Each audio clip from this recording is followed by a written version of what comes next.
In Japan के मतलब लोग जो होते हैं ना, हर वक्त पहले आप मतलब ये बच्चों की सेफ्टी के अकॉर्डिंग ये फ्लैग रखे हुए हैं। ये आता है कि जब वॉश एंड ड्राई के लिए ये मशीन है तो लोग बाग ये अलग अलग वॉश और ड्राई के लिए कपड़े क्यों यूज करते हैं, क्या होता है। तो लोग इस तरह से ये स्नीकर वाली लॉन्ड्री भी यूज करते हैं। हेलो दोस्तों, स्वागत है आपका एक बार फिर से मेरे चैनल में अंजू इन जापान में। तो अभी मैं बाहर आउट थोड़ा सा काम के लिए जा रही हूँ। तो आज मैं अपना गार्बेज भी डाल रही हूँ। मेरा गार्बेज का डे है बर्निंग वाला। तो ये मेरे कुछ कपड़े हैं, शिफ्टिंग के कारण जो भी सामान निकलता जा रहा है वो सब मैं निकालती जा रही हूँ। तो इंडिया में जब हम होते हैं तो अपने कपड़ों को या तो किसी अपनी हाउस हेल्प को देते हैं, किसी को दे देते हैं, पर यहाँ ऐसा नहीं होता। तो मेरा कल जो है मॉर्निंग में बर्निंग वाले गार्बेज का डे है, तो इसलिए मैं अपने जो एक्स्ट्रा क्लॉथ हैं उनको सब मैं अपने बर्निंग वाले गार्बेज में डालती हुई जा रही हूँ।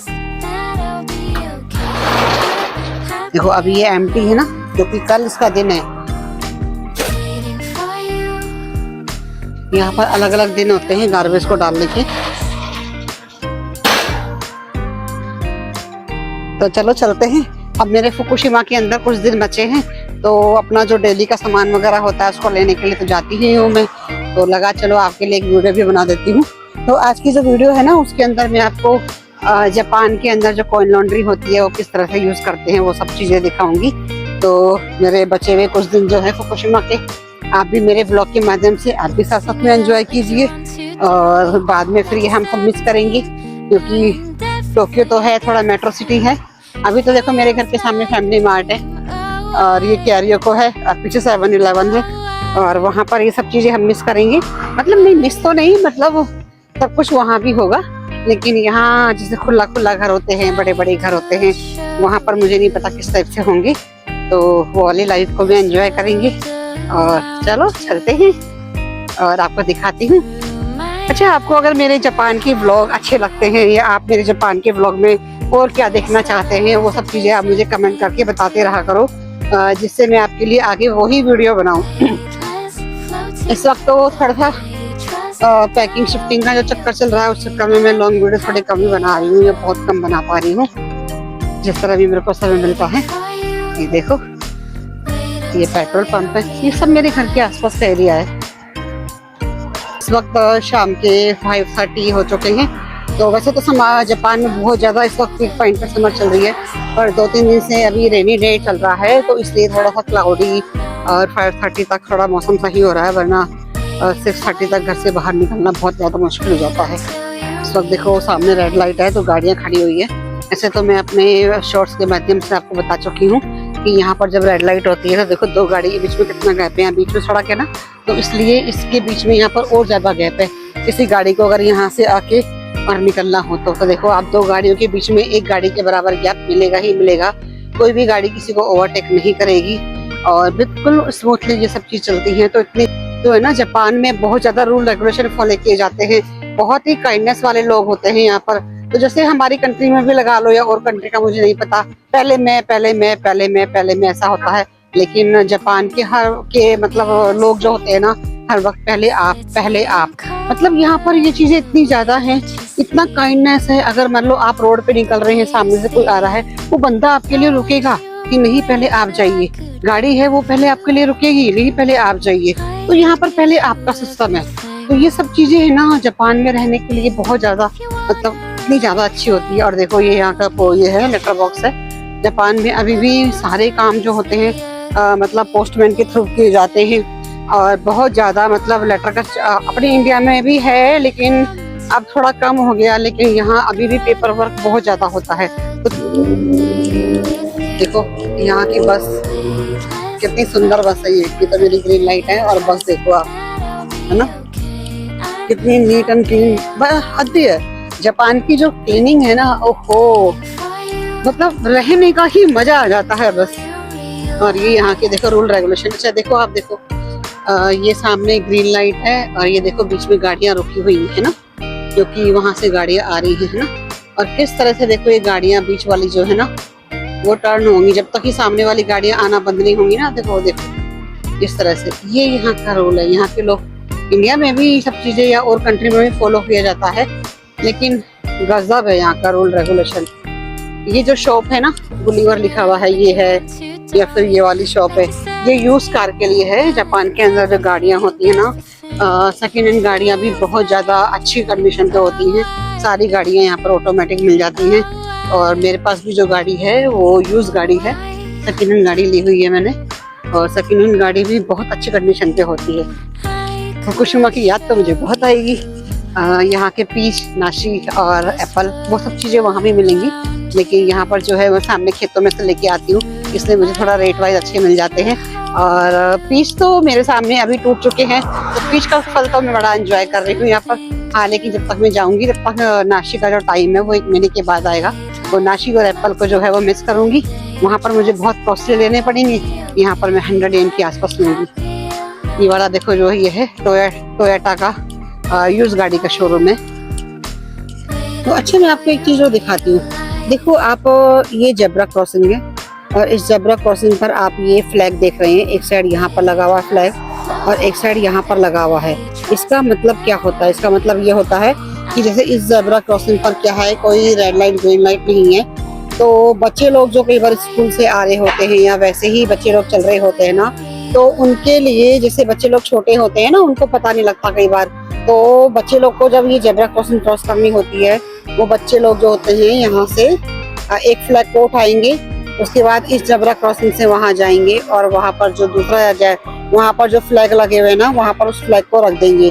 तो जब बच्चे इस फ्लैग को लेकर इस जेब्रा क्रॉसिंग से क्रॉस करेंगे, तो यहाँ से और वहाँ से आने वाली जो गाड़ियाँ हैं वो ऑटोमेटिकली रुक जाएंगी उनके लिए, कि छोटे बच्चे जो हो रहे हैं वो रोड क्रॉस कर रहे हैं। तो ये बच्चों की सेफ्टी के अकॉर्डिंग ये फ्लैग रखे हुए हैं। ये जापान के हर जेब्रा क्रॉसिंग पर ये चीजें मिल जाती हैं। और यहाँ पर तो चलो रेड लाइट ग्रीन लाइट नहीं, देखो बच्चों का फ्लैग, ये निशान भी लग रहा है, ये बच्चों के लिए है। और जहाँ पर ग्रीन लाइट रेड लाइट होती है, तो कई बार क्या होता है, बच्चे लोग देख नहीं पाते हैं कि रेड लाइट है या ग्रीन लाइट है, तो वो लोग ऑटोमेटिकली ये फ्लैग लेंगे और ये सब लेके वहाँ पर फ्लैग को रख देंगे। तो इस तरह से बच्चों की सेफ्टी के लिए बहुत ज्यादा यहाँ पर इन चीजों का ध्यान में रखा जाता है। देखो ये लगा हुआ है ना बच्चों का यहाँ पर, और देखो ये जो फ्लैग है ना, इनके ऊपर बच्चों का ये लगा हुआ है, तो यानी ये जो फ्लैग है ना, ये बच्चों के लिए है। तो कॉइन लॉन्ड्री में एंटर करने से पहले मैं आपको कुछ कॉइन लॉन्ड्री के बारे में बता देती हूँ कि जापान के अंदर जो कॉइन लॉन्ड्री होती है बहुत ज़्यादा यूज़ की जाती है। और जैसे कॉलोनी जो होती है उसमें 1 से 2 किलोमीटर के बीच में कॉइन लॉन्ड्री मिली जाती है।